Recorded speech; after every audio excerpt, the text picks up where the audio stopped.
Love is, as it has been famously observed, a many-splendored thing. There are times when we live intoxicated under its spell, and maybe others when we feel beyond its reach. Love is central, though, to the substance and the striving of the many complicated relationships that make up a life. And so we turn our gaze this morning to love, that in this time, through poetry and music, our hearts might be moved again by its mystery and its majesty. This service has become one of my favorite rituals of the year, and I love that I, in preparation for this service, get to be on the constant lookout for powerful poems about love. There are worse ways to spend one's time. And so now I invite you into a feast of poetry. It's really the epic story of love told through many voices by several different poets. If you listen carefully, you'll realize that it is a story of love found and lost, of love tested and treasured, and a story that you may well already know by heart. I've arranged the poems in groupings, hopefully to help complement them, because these are sacred texts that must settle in on the ear and on the heart. I invite you to join with me in a moment of silence after each poem. Our first poem is called Love at First Sight by Wisława Szymborska, the Polish poet who won the Nobel Prize for Literature in 1996. Love at first sight. They're both convinced that a sudden passion joined them. Such certainty is beautiful, but uncertainty is more beautiful still. Since they had never met before, they are sure that there'd be nothing between them. But what's the word from the streets, staircases, hallways? Perhaps they've passed each other a million times. I want to ask them if they don't remember a moment face to face in some revolving door, perhaps a sorry muttered in a crowd, a curt wrong number caught in the phone receiver. But I know the answer. No, they don't remember. They would be amazed to hear that chance has been toying with them now for years. Not quite ready yet to become their destiny, it pushed them close, drove them apart. It barred their path, stifling a laugh, and then leaped aside. There were signs and signals, even if they couldn't read them yet. Perhaps 3 years ago, or just last Tuesday, a certain leaf fluttered from one shoulder to another. Something was dropped and then picked up. Who knows, maybe the ball that vanished into childhood's thicket. There were doorknobs and doorbells where one touch had covered another beforehand. Suitcases checked and standing side by side. One night, perhaps the same dream grown hazy by morning. Every beginning is only a sequel after all, and the book of events is always open halfway through.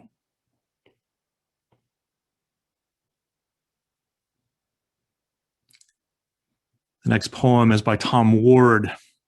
Its wonderful title is At 23 weeks, she can no longer see anything south of her belly. I'm painting my wife's toes in Revlon Supercolor 49. I have no idea what I'm doing. She asked me to get the bottle, then crashed on our bed, muscle sore, pelvis aching. Lifting the brush, I skim the excess polish across the glass, daub a smidgen on her nail, push it out in streaks over the perfect surface to the cuticle's edge. I am painting my wife's toes. I've no idea what I'm doing. The smell of fresh enamel intoxicates. Each nail I glaze is a tulip, a lobster, a scarlet room where women sit and talk, their sleek, tinctured fingers sparkling the air.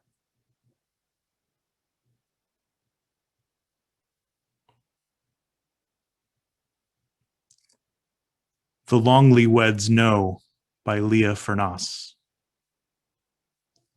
The Longlyweds know that it isn't about the golden anniversary at all, but about all the unremarkable years that Hallmark doesn't even make a card for.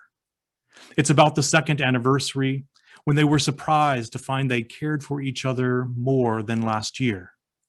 And the fourth, when both kids had chicken pox and she threw her shoe at him for no real reason. And the sixth, when he accidentally got drunk on the way home from work because being a husband and father was so damn hard. It's about the 11th and the 12th and the 13th years when they discovered that they could survive crisis. And the 22nd anniversary when they looked at each other across the empty nest and found it good. It's about the 37th year when she finally decided she could never change him. And the 38th when he decided a little change wasn't that bad. It's about the 46th anniversary when they both bought cards and then forgot to give them to each other. But most of all, it's about the end of the 49th year when they discovered you don't have to be old to have your 50th anniversary.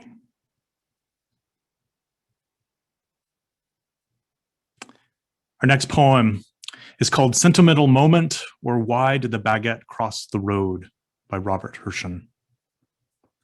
Don't fill up on bread, I said absent-mindedly. The servings here are huge. My son, whose hair may be receding a bit, says, "Did you really just say that to me?" What he doesn't know is that when we are walking together, when we get to the curb, I sometimes start to reach for his hand.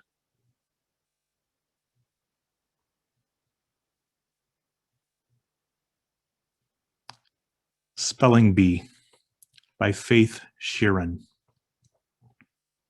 In the spelling bee, my daughter wore a good brown dress and kept her hands folded. There were 12 children speaking into a microphone that was taller than they were. Each time it was her turn, I could barely look. It wasn't that I wanted her to win, but I hoped she would be happy with herself. The words were too hard for me. I would have missed chemical, thermos, and dessert. Each time she spelled one correctly, my heart became a bird. She once fluttered so restlessly beneath my skin, and on the morning of her arrival, her little red hands held nothing. Her life since has been a surprise. She can sew, she can draw, she can read. She hates raisins but loves science. All the parents must feel this, watching from the cheap folding chairs.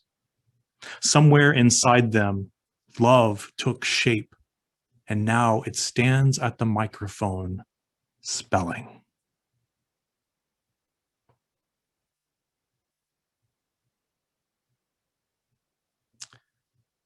Bedecked by Victoria Riddell. Tell me it's wrong, the scarlet nails my son sports, or the toy store ring he clusters 4 jewels to each finger. He is bedecked. I see the other mothers looking at the star choker, the rhinestone strand he fastens over a sock. Sometimes I help him find sparkle clip-ons when he says sticker earrings look too fake. Tell me I should teach him it's wrong to love the glitter, that a boy's only a boy who would love a truck with a remote that revs, battery slamming into corners, or Hot Wheels loop-de-looping off tracks into the bathtub. Then tell me it's fine, really, maybe even a good thing, a boy who's got some girl to him. And I'm right for the days he wears a pink shirt on the seesaw in the park. Tell me what you need to tell me, but keep far away from my son, who still loves a beautiful thing not for what it means, this way or that, but for the way facets set off prisms and prisms spin up everywhere. And from his own jeweled body, he's cast rainbows, made every shining true color. Now try to tell me, man or woman, that your heart was ever once that brave.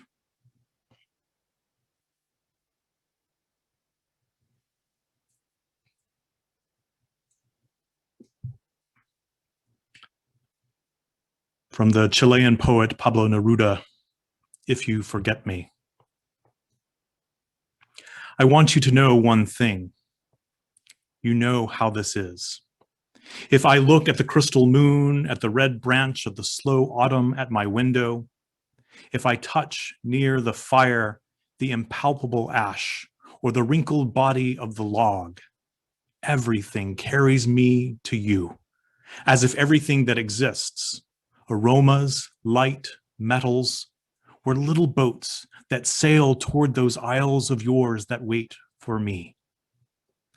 Well, now, if little by little you stop loving me, I shall stop loving you little by little. If suddenly you forget me, do not look for me, for I shall already have forgotten you.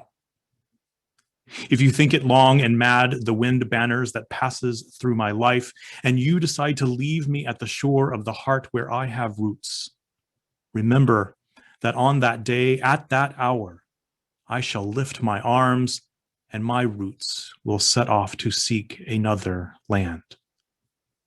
But if each day, each hour, you feel that you are destined for me with implacable sweetness, if each day a flower climbs up to your lips to seek me, ah, my love, in me all that fire is repeated. In me nothing is extinguished or forgotten.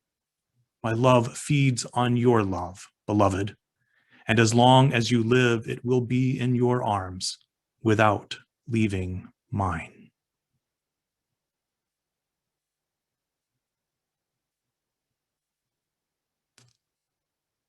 For Women Who Are Difficult to Love by Warsan Shire, the British writer born to Somali parents in Kenya. You are a horse running alone, and he tries to tame you, compares you to an impossible highway, to a burning house, says you are blinding him, that he could never leave you, forget you, want anything but you. You dizzy him. You are unbearable. Every woman before or after you is doused in your name. You fill his mouth. His teeth ache with memory of taste. His body just a long shadow seeking yours. But you are always too intense, frightening in the way you want him, unashamed and sacrificial. He tells you that no man can live up to the one who lives in your head. And you tried to change, didn't you? Closed your mouth more, tried to be softer, prettier, less volatile, less awake. But even when sleeping, you could feel him traveling away from you in his dreams. So what did you want to do, love? You can't make homes out of human beings. Someone should have already told you that. And if he wants to leave, then let him leave. You are terrifying and strange and beautiful, something not everyone knows how to love.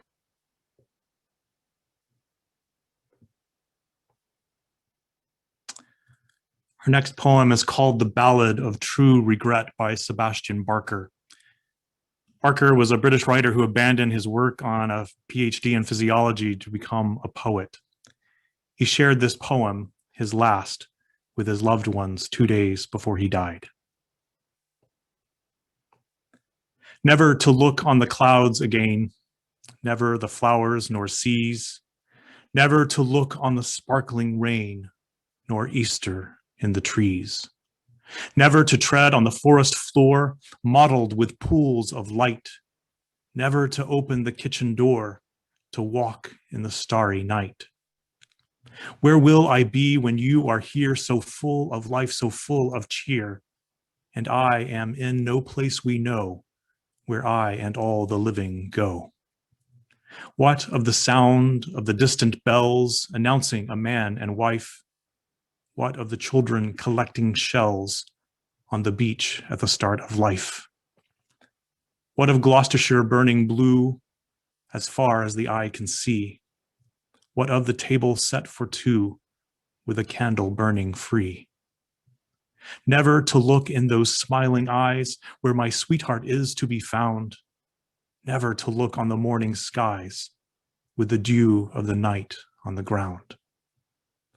What of the lakes where the wild swans glide and the moorhens dart in the reeds?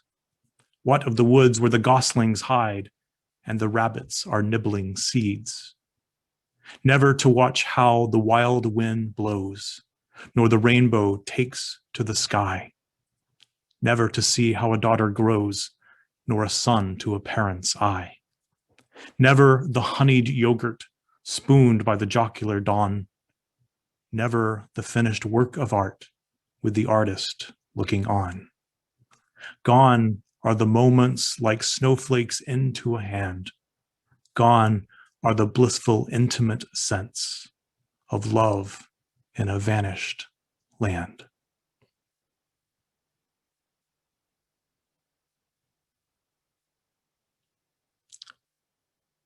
And we end with the poem, The Facts of Life, by Padraig Ó Tuama, the Northern Irish poet and theologian and peacemaker.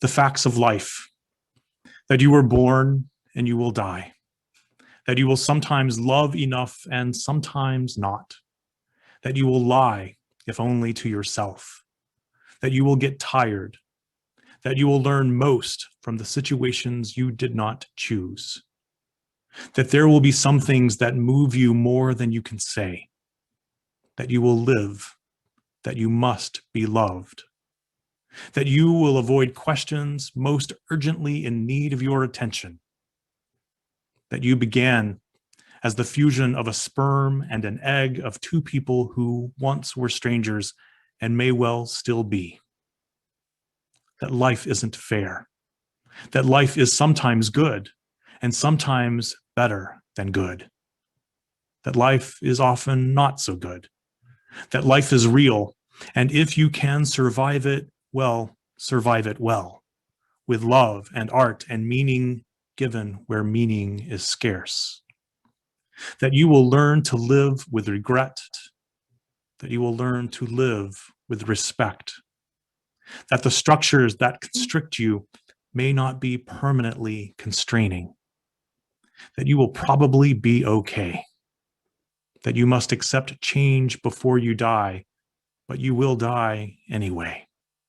So you might as well live, and you might as well love. You might as well love. You might as well love.